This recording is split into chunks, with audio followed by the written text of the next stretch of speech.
जब भगवत कृपा से पुनः सत्संग प्राप्त करते हैं और साधन मार्ग में लगते हैं तो माया अपना प्रबल रूप धारण करती है। या तो ऐसी अनुकूलता प्रदान करती है कि वो भूल जाए, और या ऐसी प्रतिकूलता झोंक देती है कि उसको लगता है कुछ नाम जपने से नहीं, कुछ साधन करने से नहीं, दुख तो वैसे ही घेरे हुए है। धैर्य छूट जाता है और भगवत मार्ग से विमुख आचरण करने लगता है।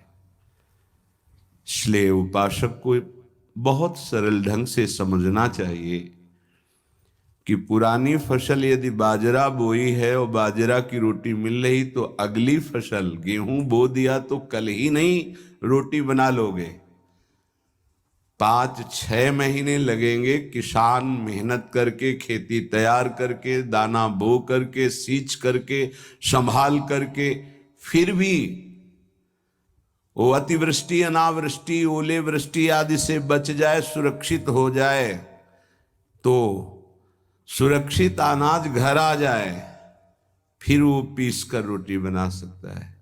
तुम अनंत जन्मों से मनमानी आचरण करते रहे, आज नाम शुरू किया है तो वो तूफान नहीं उठेगा, नष्ट करने के लिए वो अपना स्वरूप धारण करेगा।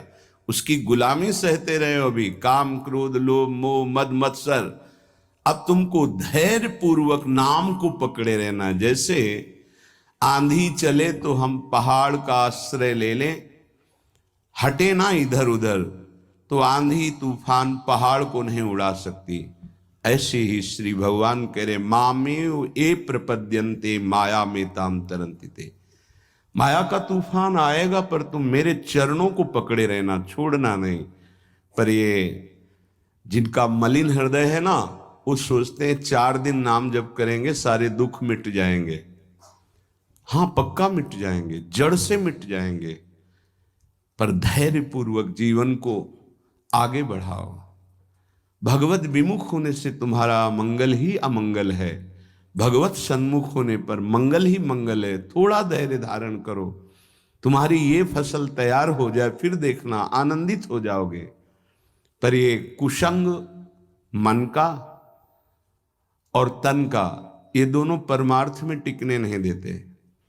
जहां ऐसे मित्र जन मिले जो गलत आचरण करने वाले होते हैं, वो पूछते हैं तुमने शराब छोड़ दिया, मांस छोड़ दिया, तुम नाम जप करने लगे, कुछ लाभ हुआ? अरे कुछ नहीं होने वाला, तुम देख लो करके। उसके दिमाग में माया तो आक्रमण किए ही है। तत्काल नकारात्मक भाव आ जाता है कि नहीं नहीं, भगवत मार्ग में कुछ नहीं मिला, ठीक कह रहे हो, तो आओ हमारे संग, फिर हो जाओ। फिर वो माया के मलिन आचरणों में उतर जाता है। वो संत द्रोह, भगवत द्रोह उसके हृदय में अपना स्थान बना लेता है। फिर जन्म जन्मांतर, युग युगांतर कब अवसर आएगा भगवत मार्ग में चलने का। इसलिए जिनको सत्संग मिला है, जिनको नाम जपने का सौभाग्य मिला है, उनको बहुत धैर्यवान होना पड़ेगा। इसको ऐसे पकड़ना होगा कि जैसे हम बहुत बीमार हैं और इस औषधि के सिवा अब हमारा कोई रास्ता नहीं बचने का, अब हमको ये औषधि खानी ही है। जासु नाम भवभेषज हरनि घोर त्रयशूल, तीनों तापों का नाश करने की सामर्थ्य और संसार समुद्र से पार करने की सुदृढ़ नौका, भवरोग की अचूक औषधि नाम है। हमारा भाव बने न बने, भाव बिगड़ जाए, कोई बात नहीं, तुम नाम मत छोड़ना, हमारी प्रार्थना मानना, नहीं तो ये तूफान माया का आपको उड़ा ले जाएगा, परमार्थ में नहीं खड़ा होने देगा। बहुत धैर्य पूर्वक दीर्घ काल तक चला जाता है। धैर्य कहते हैं लाभ मिले ना मिले, हानि मिले, अपमान मिले, सम्मान मिले, हम किसी भी स्थिति में अब नाम नहीं छोड़ सकते। वो जीत जाएगा माया से। विपक्ष बहुत जोरदार है, आप क्या समझते हो? आप भगवान के अंश हो, ये भूल चुके हो, लेकिन वो नहीं भूली, वो भगवान की शक्ति है। भगवान कह रहे हैं मम माया दुरत्य, मम माया, मम मेरी है। जैसे ममैवांशो आपको बोला तो विपक्ष को भी बोला मम माया। अब आपको सावधान करने के लिए भगवान ही संत गुरुदेव शास्त्र इस रूप में संबोधन करते हैं। तो अगर आप इनकी बात मान जाओगे तो माया भगवती कृपा करेंगी और अपना प्रभाव समेट लेंगी, और यदि आप इनकी अवहेलना उल्लंघन करोगे तो फिर उनके प्रभाव से बड़े बड़े ज्ञानी परास्त हो गए हैं। जो माया बहुबार नचावा, जास चरित लख नहीं पावा, ऐसी विचित्र है, बहुत बहुत विचित्र। जो ज्ञानिन कर चिता परई, बरियाई विमोह बस करई, ऐसी प्रचंड माया है।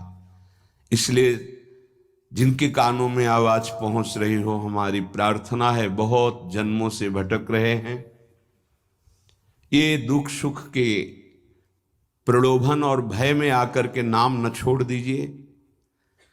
ऐसा भी हो सकता है कि नाम जपना शुरू करें, आपकी नौकरी लग जाए, आपका काम बन जाए, आपकी अनुकूलता बढ़ जाए। ये नाम का फल नहीं है, ध्यान रखना, ये नाम का फल नहीं है। हम स्पष्ट आपको कह रहे हैं कि जब से आपने नाम जपना शुरू किया आपका सब मंगल होने लगा, ये नहीं है। ये आपके पुण्यों का है, पूर्व पुण्यों का है। ये नाम आपको सामर्थ्य देखा, दुख और सुख दोनों सहकर परमानंद की प्राप्ति, ये विषयानंद नाम के फल से नहीं। आप नाम जपना शुरू किए, सब कुछ बिगड़ना शुरू हो गया, ये नाम का फल नहीं है। ये आपके पाप नष्ट हो रहे हैं। विवेक पूर्वक चलिए। अगर विवेक नहीं धारण करेंगे तो फिर सब मार्ग छूट जाएगा। विवेक इसी से उत्पन्न होता है, सत्संग से। जहां विवेक जागृत हुआ वो आपको टिका देगा परमार्थ में, नहीं तो बहुत बलवती भगवान की माया है। जब लोगों के विचार सुने तो लगता है कैसे निकल पाएंगे इस माया से। आप निकलना ना चाहे तो किसी की सामर्थ्य नहीं कि आपको निकाल सके। स्वयं श्री भगवान आपके हृदय में बैठे हैं। क्या हो रहा है? दुर्गति हो रही। क्यों? क्योंकि आप नहीं निकलना चाहते, इसलिए। भगवान हृदय में बैठे हैं, नहीं निकल पा रहे हो, बात मान लो। आप निकलना चाहो तो निकल सकते हो, आप न निकलना चाहो तो किसी की ताकत नहीं कि आपको इस माया प्रपंच से निकाल सके। इसलिए आपसे प्रार्थना है कि आप निकलने की कोशिश कीजिए। इसका बड़ा ही प्रलोभन और भुलावा प्रभाव है। प्रलोभन और भुलावा एक क्षण में भुला दे सारे ज्ञान विज्ञान को और अपने में आकर्षित कर दे, उसका नाम माया।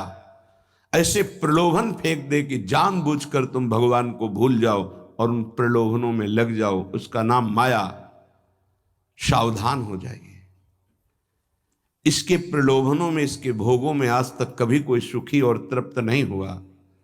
तुम्हें अब जो मार्ग मिला है ये तृप्ति का मार्ग है। तृप्त हो जाओगे, हाथ उठा के कहोगे अब कछुनाथ न चाहिए मोरे। देख लेना, चलो तो आगे। आपने कभी सोचा है क्यों इतना गुस्सा आता है छोटे छोटे बातें पे? क्यों रोने लगते हैं छोटे छोटे बातें पे? एक तरफ ये हो रहा है, दूसरी तरफ वजन बढ़ रहा है, बाल चला जा रहा है, नींद नहीं आ रहा है। कभी सोचा क्यों हो रहा है ये सब? Well, this is Geeta Michelini, your menopause coach. Every lady who crosses 40